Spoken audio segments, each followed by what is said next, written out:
नमस्कार दोस्तों, स्वागत है आप सभी का हमारे YouTube चैनल में। आज की वीडियो में बहुत सारी महत्वपूर्ण इन्फॉर्मेशन आपको देखने को मिलेगी। जैसा कि आपको पता है कि हम सिर्फ आपके लिए इन्फॉर्मेशन ही लेकर आते हैं जो आपके लिए जानना जरूरी है। सेना भर्ती स्थगित, अक्सर आप इस भर्ती से रिलेटेड आपके कमेंट्स आते थे कि सर ये भर्ती होगी या नहीं होगी। तो इस पर ऑफिशियल नोटिफिकेशन आ गया है, तो इस वीडियो में आपको इसके बारे में जानकारी दी जाएगी। आर्मी कैंटीन में मिलेगा ऑनलाइन सामान, बनी प्रदेश की पहली कैंटीन। 10 सितंबर से खुलेंगे जे बड़े मंदिर। कुल्लू से चंडीगढ़ के लिए उड़ान। Para pump operator multitask workers की इंटरव्यू तिथि घोषित। इसके अलावा बहुत सारी अन्य महत्वपूर्ण इन्फॉर्मेशन। तो वीडियो महत्वपूर्ण रहने वाली है, तो वीडियो को अंत तक जरूर देखिएगा। तो चलिए अब वीडियो को करते हैं हम शुरू। तो सबसे पहले हम बात करेंगे ease of doing business ranking की। तो हिमाचल ने बनाई टॉप 10 में जगह, पहले पर आंध्र प्रदेश, दूसरे पर यूपी। तो ये जानना आपके लिए जरूरी है, करंट अफेयर का एक क्वेश्चन जहां से बनेगा। वाणिज्य और उद्योग मंत्रालय की ओर से आज घरेलू यानी कि पिछले कर वैश्विक निवेशकों को आकर्षित करने और राज्यों के बीच प्रतिस्पर्धा पैदा करने के लिए ईज ऑफ डूइंग बिजनेस मामले में राज्यों की रैंकिंग जारी की गई है। इस रैंकिंग में हिमाचल प्रदेश टॉप 10 में जगह बनाने में कामयाब हुआ है। इस बार हिमाचल 7वें स्थान पर रहा, जबकि इससे पहले 2018 में जब ये रैंकिंग जारी हुई थी तो हिमाचल भी तब भी 7वें स्थान पर था।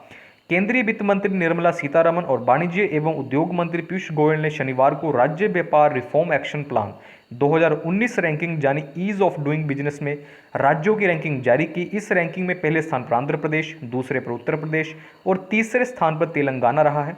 जे रैंकिंग 100 सूचकांकों में राज्यों और केंद्र शासित प्रदेशों के प्रदर्शन पर आधारित है। जे ईज ऑफ डूइंग बिजनेस का चौथा संस्करण है। इस दौरान केंद्रीय उड्डयन मंत्री हरदीप सिंह पुरी भी उपस्थित थे। अब बढ़ते हैं अगली अपडेट की तरफ। कुल्लू से चंडीगढ़ के लिए उड़ान भरने की कर लो तैयारी। तो पूरी अपडेट क्या है?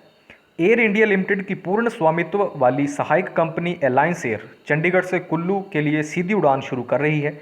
एलायंस एयर की 70 सीटर ATR 72 विमान सेवा 7 सितंबर से शुरू होगी, जो कि सोमवार, मंगलवार, गुरुवार और शनिवार के दिन संचालित होगी। फ्लाइट चंडीगढ़ से 10 बजे रवाना होगी और 11 बजे कुल्लू पहुंचेगी। कुल्लू से 11:30 बजे रवाना होगी और 12:30 बजे चंडीगढ़ पहुंचेगी। टिकट बुक करने के लिए व ज़्यादा जानकारी के लिए www.airindia.in पर आप लॉगिन कर सकते हैं। एलायंस एयर सभी सरकारी दिशा निर्देशों का पालन कर रही है। विमान में चेक इन, बोर्डिंग और गंतव्य पर पहुंचने के समय आवश्यक एहतियाती उपाय किए जा रहे हैं। संक्रमण के किसी भी खतरे को कम करने के लिए प्रत्येक उड़ान के बाद विमान को सख्ती से कीटाणु रहित यानी कि सैनिटाइज किया जा रहा है। अब बढ़ते हैं अगली महत्वपूर्ण अपडेट की तरफ। धर्मशाला पुलिस ग्राउंड में होने वाली सेना भर्ती रैली स्थगित। जानिए अब कब होगी। देखिए, जो मंडी में होगी, जिसकी डेट जारी कर रखी कि 6 अक्टूबर को भर्ती रैली वो होगी। तो उसके साथ में देखिए ये कहा गया है कि अगर ये भर्ती स्थगित होगी तो उसका भी अभी कोई श्योर नहीं है। वैसे डेट दे रखी है, आपको रजिस्ट्रेशन 27 सितंबर तक उसके लिए करवाने हैं। क्योंकि अगर वो भर्ती स्थगित होती है तो जब पुनः वो भर्ती होगी तब आपके लिए आपको आवेदन करने के लिए यानी कि नए सिरे से आपको आवेदन करने के लिए नहीं दिए जाएंगे। जिन्होंने 27 सितंबर तक आवेदन कर रखे होंगे वही फिर से वो भर्ती देख पाएंगे। जब वो भर्ती अगर स्थगित होती तब जब वो भर्ती पुनः निकलेगी। तो 27 सितंबर तक आप उसके लिए आप आवेदन जरूर कर लीजिएगा। भर्ती चाहे स्थगित हो चाहे ना स्थगित हो, अगर नहीं स्थगित हो फिर तो 6 अक्टूबर को होगी। अगर स्थगित हो जाती है तो जिन्होंने 27 सितंबर तक आवेदन कर रखे हैं वही पुनः इस भर्ती को देख पाएंगे। तो 27 सितंबर तक आप उसके लिए आवेदन जरूर कर लीजिएगा। हम बात करें धर्मशाला पुलिस ग्राउंड में होने वाली भर्ती की, तो ये स्थगित कर दी गई है। अब ये कब होगी? धर्मशाला के पुलिस मैदान में आयोजित की जाने वाली सेना भर्ती रैली को स्थगित कर दिया गया है। कोरोना संक्रमण के चलते ये रैली स्थगित की गई है। रैली का आयोजन 18 से 28 सितंबर तक होना था। ये जानकारी सेना भर्ती कार्यालय पालमपुर ने दी है। कार्यालय से जारी सूचना के अनुसार सेना भर्ती कार्यालय पालमपुर द्वारा पुलिस खेल मैदान धर्मशाला में जो सेना भर्ती रैली का आयोजन 18 सितंबर से 28 सितंबर तक किया जाना था, वे कोरोना संक्रमण के कारण स्थगित कर दी गई है। फिलहाल ये भर्ती रैली 14 फरवरी से 24 फरवरी 2021 को की जाएगी।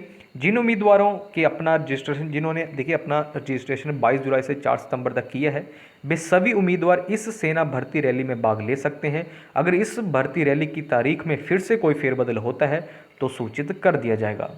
तो ऐसा कोई घबराने वाली बात नहीं है। जिन्होंने आवेदन कर रखा है उन्हें फिर से आवेदन करने की ज़रूरत नहीं होगी। अब जो देखिए डेट फिक्स की गई वो 14 फरवरी से 24 फरवरी। इस पर भी हम कुछ पक्का नहीं कह सकते, क्योंकि साथ में ऐसा कह रखा है कि अब फिर से अगर जी इसमें फेरबदल होता है, यानी कि आशंका फिर से फेरबदल होने की है, तो सूचित कर दिया जाएगा।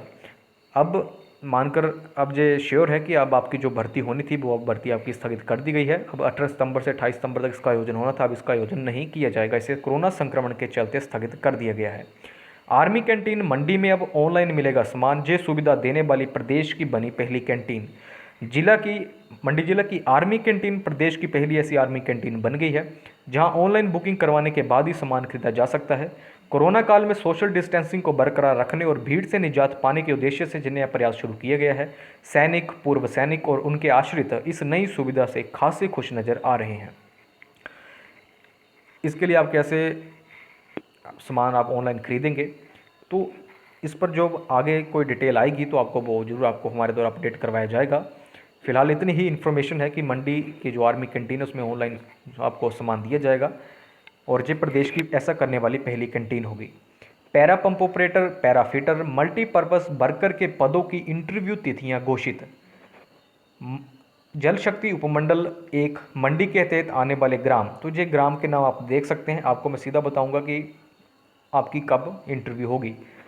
तो para pump operator, para fitter और मल्टीपर्पज़ के पदों हेतु साक्षात्कार की तिथियां निर्धारित कर दी गई हैं। ये जानकारी अधिशासी अभियंता विवेक हाजरी ने दी।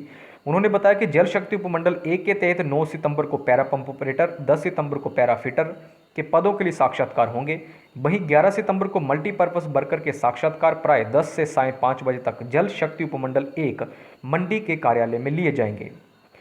जल शक्ति उपमंडल साईगलू के तहत ग्राम पंचायत कोटली, धान्यारी, सुरारी, लागधार, खलाणू, कोटी, बरगांव, डवाहन, तो ये सारे गांव आप देख सकते हैं। इनके लिए 14 सितंबर को पैरा पंप ऑपरेटर, 15 सितंबर को पैरा फिटर और 17 सितंबर को मल्टीपर्पज़ वर्कर के साक्षात्कार 10 से साय 5 बजे तक जल शक्ति उपमंडली साईगलू के कार्यालय में लिए जाएंगे।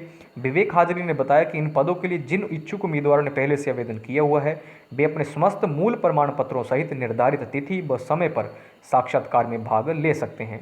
अब हम बात करेंगे मंदिरों की, तो एसओपी जारी कर दी गई है धार्मिक स्थलों को खोलने के लिए। तो कौन कौन से 10 सितंबर से बड़े मंदिर खुलेंगे तो आपको इस वीडियो में बताया जाएगा।